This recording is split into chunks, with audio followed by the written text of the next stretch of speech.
कैसे हैं आप लोग। उम्मीद करता हूं कि आप सब खैरियत से होंगे। अल्हम्दुलिल्लाह हम भी ठीक हैं और आप सबकी दुआ है। आज हम आप सभी के लिए एक बहुत ही बेहतरीन सी वीडियो लेके आए हैं। एक मुंबई के आईआईटी प्रोफेसर डॉक्टर पनिया करके हैं।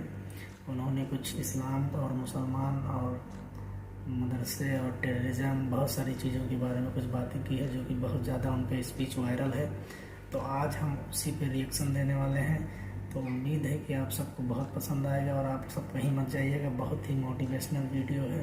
तो आइए चलिए देखते हैं उन्होंने क्या कहा है अपनी स्पीच में। दोस्तों आज की वीडियो में आपको दिखाऊंगा आईआईटी बॉम्बे के एक मशहूर प्रोफेसर जिनका उम्र 76 साल है। उन्होंने आज बहुत बड़ी बात कह दी है कि किस तरीके से पूरी दुनिया को बेवकूफ बनाया गया और किस तरीके से हर जुर्म को इस्लाम से जोड़ दिया गया। जी हाँ, बता दें दोस्तों, इस प्रोफेसर का नाम है डॉक्टर राम पुनियानी। इन्होंने अपने स्पीच में बयान किया कि किस तरीके से आतंकवाद को इस्लाम से जोड़ दिया गया, बल्कि आतंकवाद तो बहुत पहले से था। जी हाँ दोस्तों, पर उसे कभी किसी धर्म जाति के साथ जोड़ा नहीं गया, लेकिन एक बड़ी साजिश या कहें कि बड़ा षड्यंत्र के तौर पर हर तरह के क्राइम को, हर तरह के आतंकवाद को इस्लाम से जोड़ दिया गया। और खास तौर पर आज उसी वजह से हमारे देश का ये हाल हो रहा है। दोस्तों बहुत जरूरी आप ये वीडियो देखें, पसंद आने पर शेयर करें। अगर इस्लाम के कारण आतंकवाद होता, मेरा सवाल जरा समझ लीजिए, अगर इस्लाम के कारण आतंकवाद होता तो दुनिया के कौन से देश में सबसे ज्यादा आतंकवादी सबसे ज्यादा पॉपुलेशन इंडोनेशिया में है मुसलमान की। सऊदी अरेबिया बहुत छोटा है, पता नहीं हमारे बम्बई के बराबर भी है कि नहीं। सऊदी अरेबिया बहुत छोटा है। सबसे ज्यादा आतंकवाद होना चाहिए इंडोनेशिया में, दुनिया का सबसे बड़ा मुस्लिम देश। वहां इस प्रकार का आतंकवाद नहीं है। नंबर 2, वो एरिया देखिए, अभी सवाल आपको बताया गया उसको याद रखिएगा। इस दुनिया के आतंकवाद से, जिसको इस्लामिक आतंकवाद कहा जाता है गलती से, कैसा कहा जाता है वो भी बताऊंगा। इस आतंकवाद से मारे जाने वाले ज्यादा लोग, इससे मारे जाने वाले ज्यादा लोग हिंदू हैं, मुसलमान हैं या क्रिश्चियंस हैं? मुस्लिम हैं। इस्लाम के नाम पे आतंकवाद है, सबसे ज्यादा कौन मारा जाता है? मुस्लिम। अब तीसरी बात का ख्याल कीजिए, किस एरिया में इसका लोकेशन है? This terrorism is located in which area? उस एरिया की मैं 3 आपको बातें बताता हूं। उस एरिया में, जिसको मैं वेस्ट एशिया कहता हूं, पश्चिम एशिया में 3 चीजें हैं। नंबर 1, वहां रहने वालों में मुसलमान ज्यादा है, यस नो? उसी एरिया में आतंकवाद ज्यादा है, उसी एरिया में तेल का खजाना है। तो आतंकवाद तेल के कारण है कि इस्लाम के कारण है? तेल के कारण है। और तेल का कब्जा कौन करना चाहता है?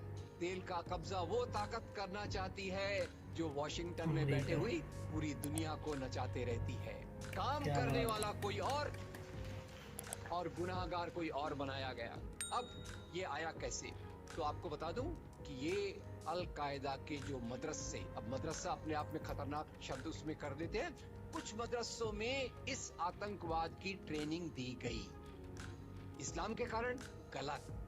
ये जो मदरसों में आतंकवाद की ट्रेनिंग दी गई, उसके पीछे भी जो हाथ था, 2 चीजों का था। सबसे बड़ा हाथ था अमेरिका का। अमेरिका ने $8,000 मिलियन, 7,000 टन हथियार दिए अल कायदा को। उनका ब्रेन वॉश किया गया। इस्लाम के जो 2 महत्वपूर्ण शब्द हैं, माफ कीजिएगा अगर मैं कुछ गलत कहूं, मैं इस्लाम का स्कॉलर नहीं हूं, समझने की कोशिश करता हूं, कुछ मैंने गलत कहा तो उसमें माफ कर दीजिएगा। तो 2 शब्दों को उन्होंने बदल दिया। एक शब्द था जिहाद। जिहाद तो जो है जिहाद अकबर, जिहाद असगर। जहां तक मेरी समझ है, जिहाद अकबर का मतलब होता है अपनी बुराइयों के खिलाफ लड़ना। जिहाद असगर का मतलब होता है समाज की बुराइयों के खिलाफ संघर्ष करना। तो इस जिहाद शब्द का मतलब बदल कर दिया गया कि जो भी व्यक्ति आपसे असहमत है, जो भी व्यक्ति को, किसी को पहले काफिर लेबल करो। अब काफिर का भी एक बहुत अलग मतलब है, I won't go to the details of that. तो काफिर किसी को बोलो, उसको मारो, उसको जिहाद के नाम दिया गया। और ये ट्रेनिंग उन मदरसाओं में हुई जिसको अमेरिका ने पैसा दिया, अमेरिका ने सिलेबस भी दिया। और तो और मेरी समझ है, मदरसों में कुरान की ट्रेनिंग देते हैं। वो कैसे होना चाहिए वो आपके बीच में चर्चा का मुद्दा है, पर यहाँ जो ट्रेनिंग दी गई उसका सिलेबस वॉशिंगटन में बनाया गया। और खैर, ये क्यों बनाया गया उसके पीछे मैं पहले बहुत कोशिश करके, मेहनत करके लोगों को बोलता था ये अल कायदा इसके लिए बनाया गया। बाद में मेरे हाथ में एक बहुत अच्छी चीज आई। अब YouTube में कई चीजें बहुत अच्छी है, कई चीजें खराब हैं। YouTube के कारण हमारे कई नौजवान भटक भी रहे हैं। पर YouTube की कुछ अच्छी चीजें आपको बताता हूँ। YouTube में आप सर्च कीजिएगा 3 शब्दों को, हिलरी क्लिंटन, अल कायदा, अमेरिका। उसमें आपको 4.5 मिनट का एक वीडियो मिलेगा जिसमें हिलरी क्लिंटन बताती है, मैं नहीं कह रहा, हिलरी क्लिंटन कहती है कि हमको रशियंस के खिलाफ लड़ना था। हमारी फौजें जो वियतनाम से एकदम डिमोरलाइज होके आई थी वो तैयार नहीं थी, तो इन एशिया के मुसलमानों के नौजवानों के कंधे पर रखकर हमने अपनी बंदूक चलाई, हमने अलकायदा खड़ा किया, हमारा काम हो गया, हम अपने हाथ धो लिए और हम अपने वापस आ गए।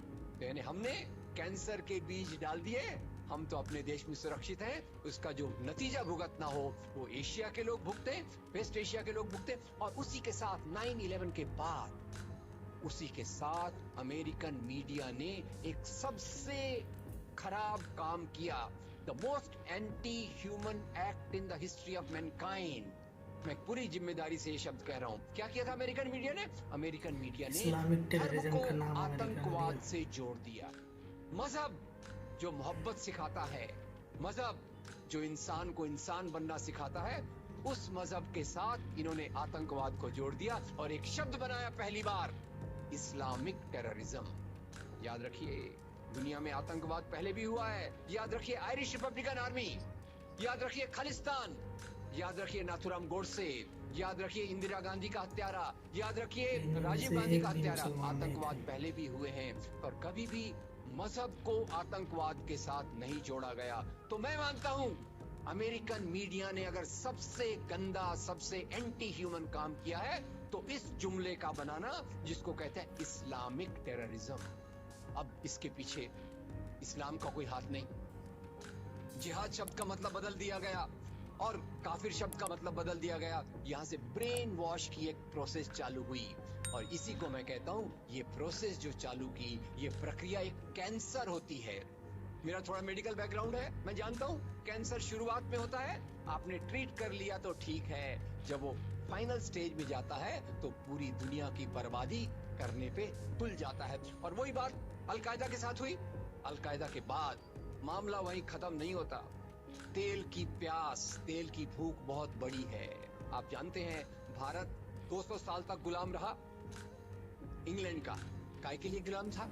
क्योंकि उनको यहाँ का कच्चा माल लूट कर ले जाना था। After colonialism there is imperialism, और ये इंपीरियलिज्म चाहता है दुनिया के रॉ मटेरियल्स, दुनिया के रिसोर्सेज को लूट कर अपनी समृद्धि को, अपनी प्रॉस्पेरिटी को बढ़ाया जाए। और उसी के चलते उन्होंने एक और काम किया और वो काम था इराक पे हमला। अभी ब्रेक्सिट, अभी वो कौन सी रिपोर्ट आई है, मैं नाम भूल गया उसका, जिसमें ब्रिटेन के प्रधानमंत्री जो थे उनको एक गिल्टी करार हो रहा है। वो रिपोर्ट में पहले उन्होंने तय कर लिया कि हमको इराक पे हमला करना है, बाद में आर्गुमेंट ढूंढते रहे कि भाई कौन सी बात पे हम इराक पे हमला करें। तो बोले अरे इराक के पास तो वेपन्स ऑफ मास डिस्ट्रक्शन है। उस बात पे लंबी बहस चली और यूनाइटेड नेशंस, जिसको अमेरिका ने अपने जेब में रख लिया है, उसके सहारे से उन्होंने इराक पे हमला किया। और वो इराक पे हमले के कारण जो वहां की आर्मी स्ट्रक्चर था, जो फौज का स्ट्रक्चर था, वो डिस्टर्ब हो गया। एक तरफ से वो डिस्टर्ब हो गया, दूसरी तरफ से अल कायदा की आइडियोलॉजी आई और इन दोनों को मिलाकर ISIS बना। काम है इस्लाम का नाम, इस्लाम के नाम पर जो काम हो रहा है वो वास्तव में it is a design of imperialist powers to control on the oil resources of the world. इससे गंदी बात दुनिया में कोई नहीं हो सकती कि मजहब के नाम पर एक पॉलिटिक्स, मजहब के नाम पे आर्थिक समस्याओं को अमेरिका हल करने की कोशिश। उम्मीद करता हूं कि आप सभी को ये स्पीच उनकी पसंद आई होगी। बहुत ही इम्पोर्टेंट बातें उन्होंने कही। पॉलिटिक्स की वजह से जो है इस्लाम को कुछ लोग बदनाम कर रहे हैं पूरी दुनिया में।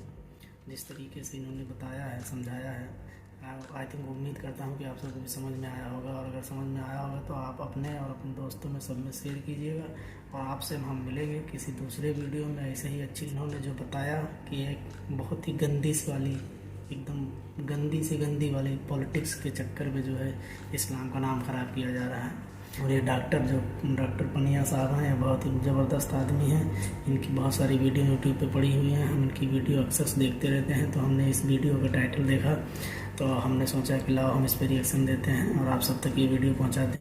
मिलते हैं आपसे दूसरे वीडियो में, तब तक के लिए खुदा हाफिज़, बाय।